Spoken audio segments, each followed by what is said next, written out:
I'm Nate, 35, and the moment I heard my daughter sobbing into her birthday cake because I wasn't there, something inside me cracked so hard it felt like glass splitting down the middle of my chest. I was in a parking lot outside a Home Depot, of all places, on the phone with my dad while my daughter's unicorn-themed party was happening without me. I could hear the chaos in the background, squeals, balloons popping, that high-pitched shriek of sugar and helium and 7-year-olds, and then I heard her voice, shaking and small. "Where's Daddy? I want my daddy." "And my dad?" he said. "You need to learn to separate your personal life from your responsibilities, Nate." Just like that. Cold. Dismissive. Like the man didn't just yank the ground out from under my kid's feet. This all started 3 weeks before Lily's birthday. I asked my parents if we could use their backyard for the party. It was perfect, big lawn, fence, shade trees, and it's the house Lily grew up playing in. My apartment has no space, and I didn't want her first birthday post-divorce to feel like a letdown. My ex-wife, Jess, and I had agreed, one big party, both sides invited, keep it happy for Lily. My mom was all in. "Of course, sweetheart. We'll even help decorate." Dad, not so much. He's always been a businessman first, father second, and grandfather somewhere in the back of the storage shed. He gave me this stiff nod like he was signing a corporate merger.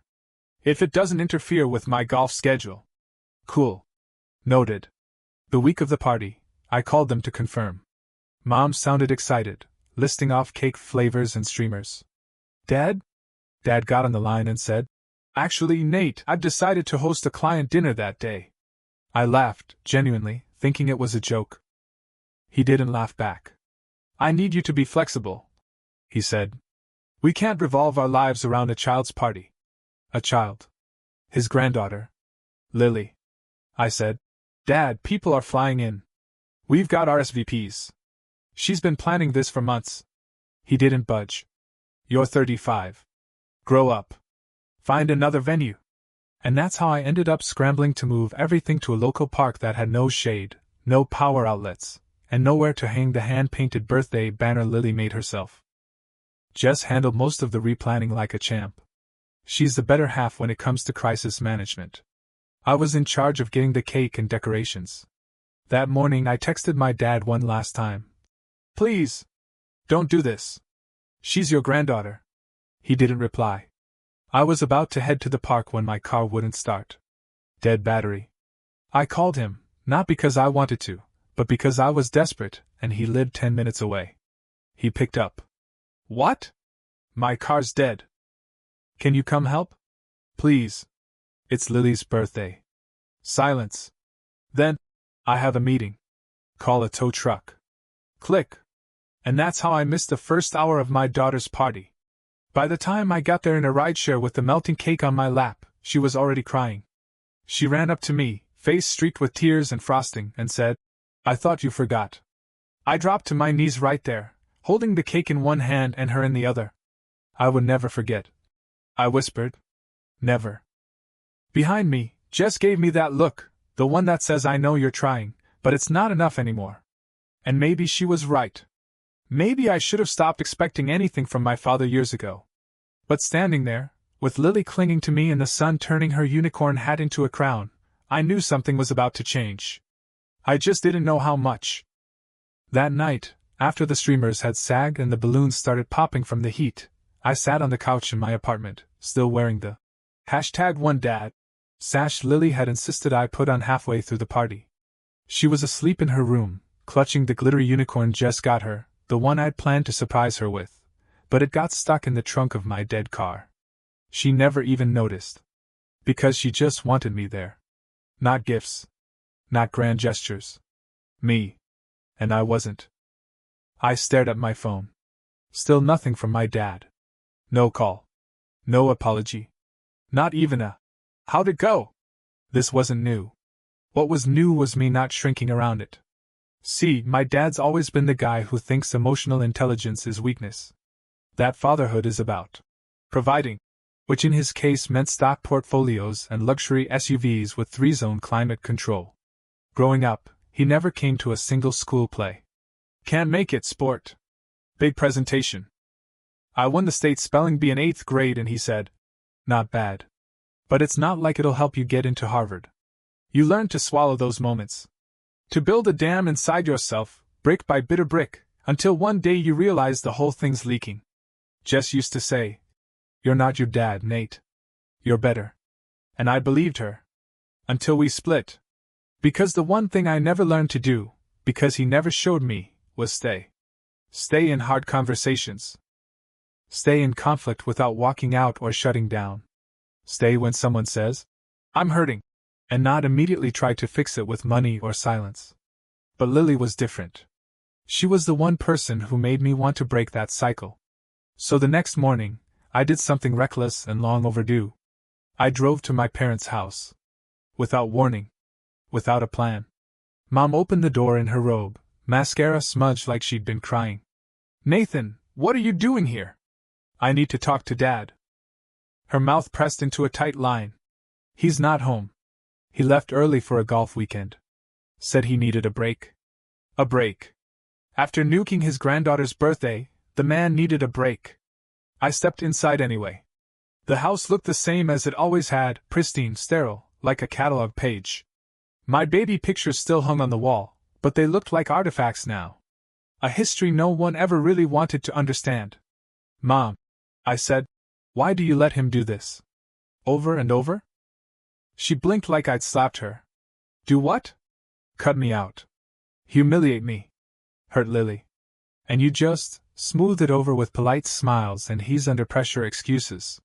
Her hands trembled as she picked up a coaster that didn't need adjusting. "He's your father." "Yeah. And I'm a father now too. Which is why I'm not doing this anymore." She sank onto the couch.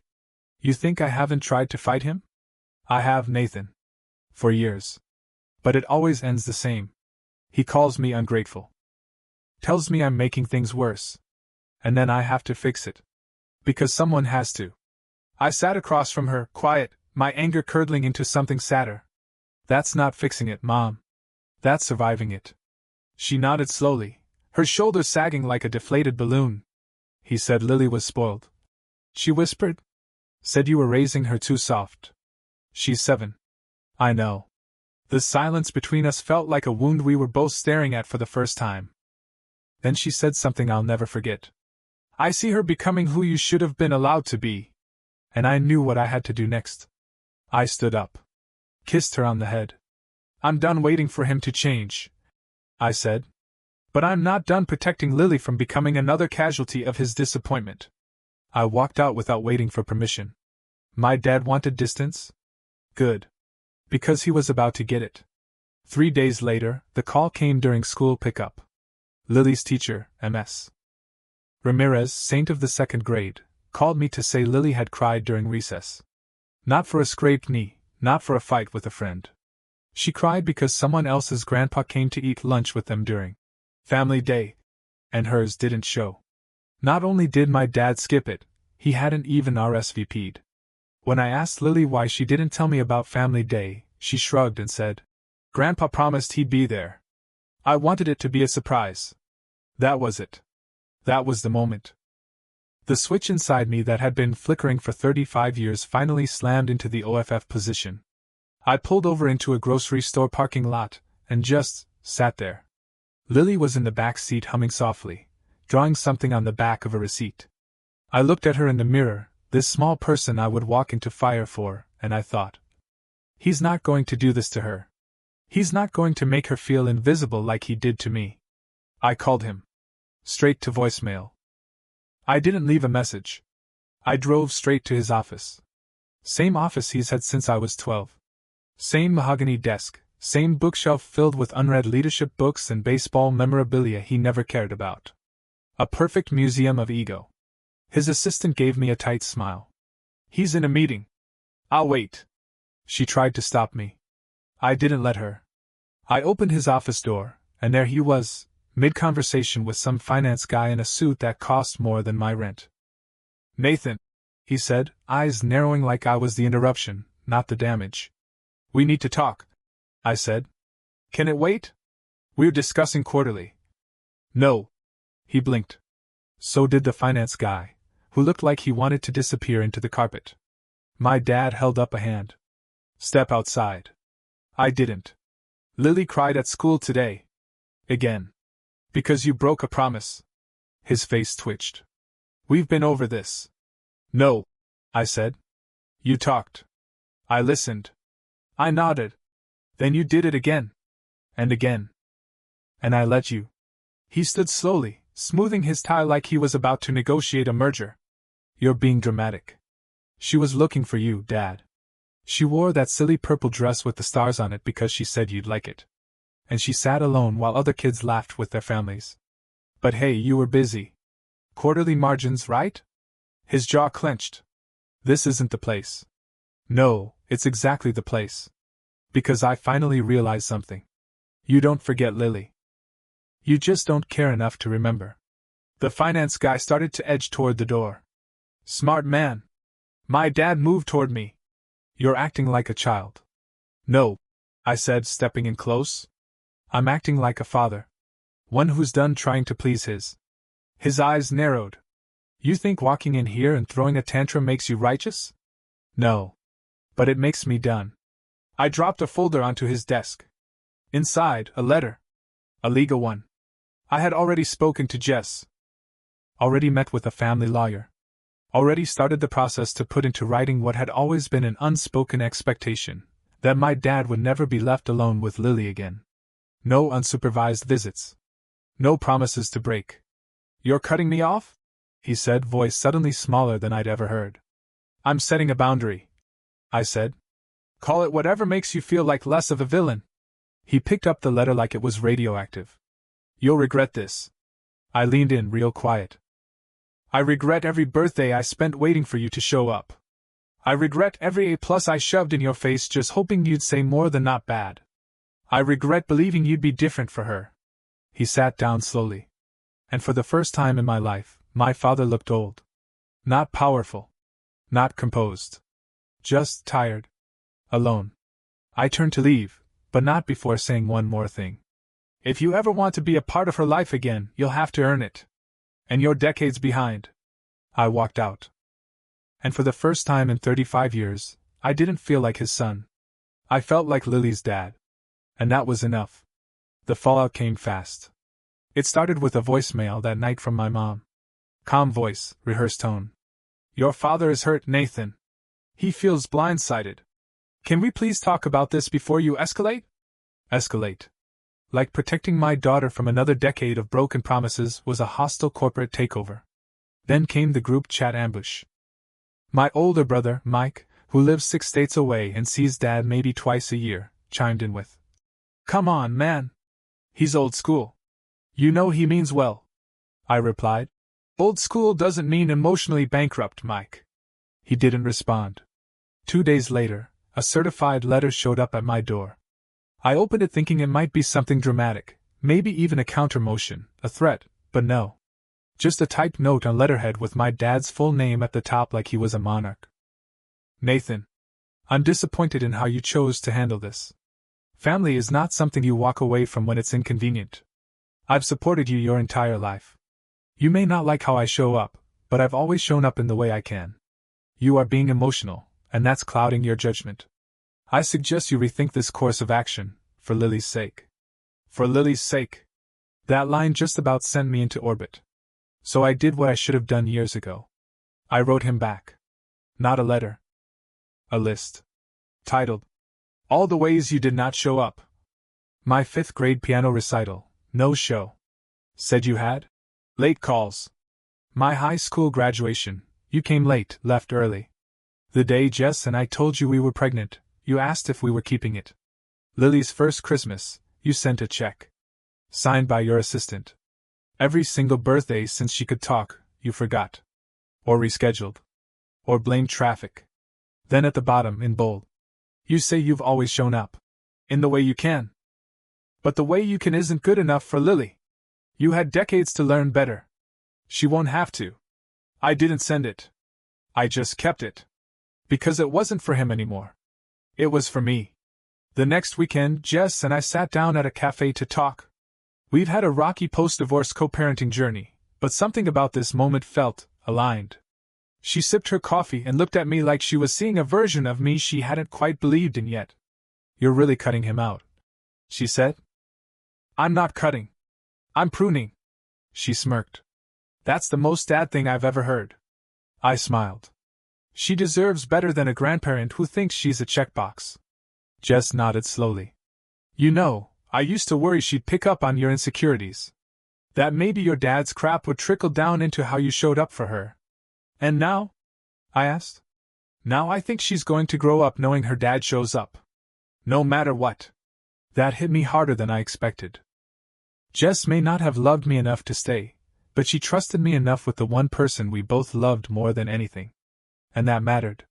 That night, Lily crawled into my lap while I was fixing the jam zipper on her favorite hoodie. "Daddy," she whispered, "is Grandpa mad at me?" I froze. I didn't realize how much he'd gotten in already. Even when he wasn't there, his absence filled rooms like bad perfume. "No, sweetheart," I said, smoothing her hair. "He's not mad at you. He just doesn't know how to be kind sometimes." "Is he coming next time?" I looked her right in the eyes. "Next time, only people who make you feel happy will be there. I promise." She nodded, slow and serious, like she was storing that sentence somewhere deep.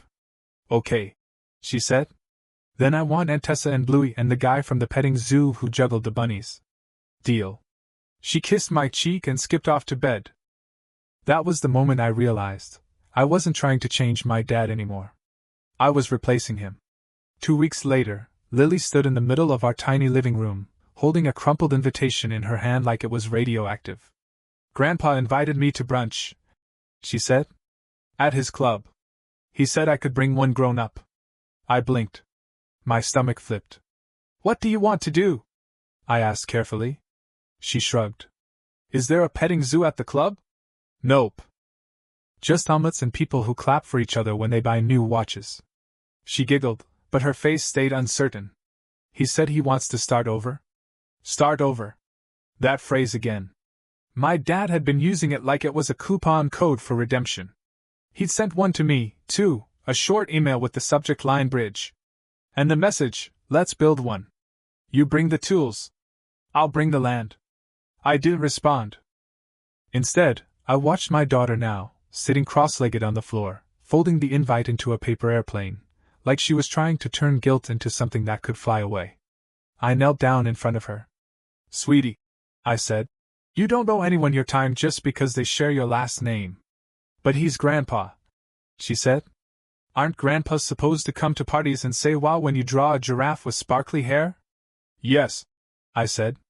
"That's exactly what they're supposed to do." She leaned in. "Do you think he can learn?" I thought about the man who used to read the Wall Street Journal while I practiced scales, who once said real men don't cry at weddings, and who now wanted to have brunch with a kid he routinely forgot existed. "I think some people don't want to learn," I said gently. "They want forgiveness without change." Lily didn't respond right away. She just set the paper airplane on the coffee table and walked to her room. That night, I wrote the reply to my dad's email. I waited to send it until morning. I wanted to be sure. Here's what I said. "You're not being cut off. But you are being filtered. If you want to see Lily, it'll be through me. With me. Until I believe you can show up the way she needs, not the way that's convenient for you. If that feels like a punishment, ask yourself why accountability feels like cruelty. I'm not angry. I'm done. And done is different. Done is calm. Done means the door isn't locked, but it is monitored. You don't get to walk in with cold hands and expect a warm welcome." He never responded. But that weekend, Lily and I built her first cardboard city together. It took up the entire hallway. Every fake building had a name. Pancake Palace, Princess Vet Hospital, Dad's Real Estate of Hugs. She drew a little house for Grandpa, too. But it had no door. I didn't say a word. 3 months passed. No calls. No more invitations. No surprise visits or guilt-riddled texts from my mom. Until one day, Lily's school called again. Not for crying. They were awarding her the Kindest Classmate medal. I showed up in a wrinkled shirt and probably a little overexcited. When she walked onto that stage, all freckles and nerves and light, I clapped so hard I startled the kid next to me. Afterward, she asked if we could get donuts to celebrate. We drove to our usual spot. Chocolate glaze for her, playing for me. She was quiet in the back seat, swinging her legs. Then she said, "If Grandpa ever shows up again, can I tell him no?" I nearly swerved. "Yes," I said. "You can always say no." She looked relieved. And then, like a magic trick, happy. That was when I finally got it. It wasn't just about protecting Lily from my father. It was about giving her the language to protect herself. A week later, I got a letter in the mail from a law office. Not a lawsuit, just a formal declaration that my dad was stepping back from family involvement until emotions settled. That was his legacy, right there, a man who considered emotional discomfort a legal liability. I didn't get angry. I laughed. Honestly. I poured a glass of water, walked outside to the porch, and watched Lily chase Bubbles with a plastic wand in one hand and a teddy bear in the other. And I thought, this is what breaking the cycle looks like. It's not loud. It's not a viral confrontation or a teary Thanksgiving showdown. It's smaller. It's quiet. It's saying no to the same wound twice. It's not showing up to the brunch invitation just because you feel guilty. It's choosing donuts and cardboard cities and messy birthdays and sweaty public parks over polished lies and air-conditioned clubs. That summer, I asked Jess if she and her partner wanted to co-host Lily's 8th birthday with me. She said yes. We rented a small indoor trampoline park with horrible pizza and better lighting. My parents weren't invited. Lily didn't ask about them. Instead, she climbed into my lap at the end of the party, face sticky with cake and exhaustion. "Daddy?" she said. "Yeah, baby? You're my favorite person." And that was it. That was the ceremony. That was the legacy. Not the man who forgot her name on a lunch RSVP. But the man who sat with her in the heat, with the ruined cake, and said, "I will always come back." I didn't need to replace my father. I just needed to be the dad I never had. That's how we win. Not by being louder, but by being there. Always. This is the final part.